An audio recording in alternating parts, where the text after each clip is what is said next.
Alright guys, we got a new staple board wipe coming to both Standard and Commander. This is Ultima. 5 mana for a sorcery, destroy all artifacts and creatures, end the turn. So, this may seem like a downside, right? It's a sorcery that ends your own turn, but ending the turn does a lot of very interesting things to when creatures die.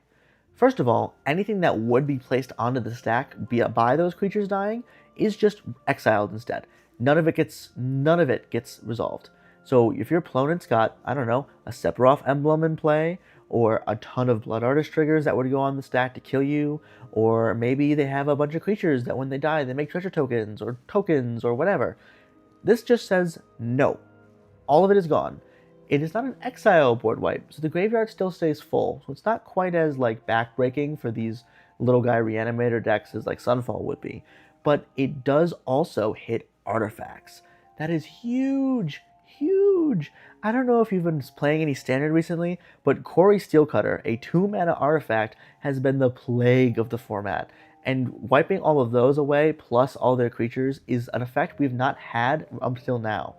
Seriously, all of our board wipes are only hitting half of their equation.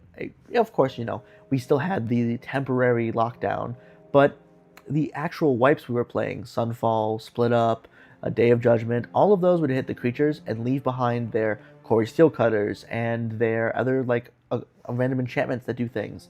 This lets us just get all those Corey Steelcutters off the table and all their creatures, if we of course can make it to 5 mana. But I'm a little bit optimistic. I think this is the piece we needed to bring back proper blue-white control in Standard. And in Commander, if your group has a lot of Aristocrats players, and you know how horrible it feels to wipe the board when they're ahead. This lets you have a board wipe that deals with all their stuff without resetting the game, and then in that annoying way that Sunfall does. So let me know what you think about this card, but I know I'm jamming it in pretty much every deck. Plus, it's got some really pretty alt variants if you go to your game store and participate in some events. So go check those ones out too.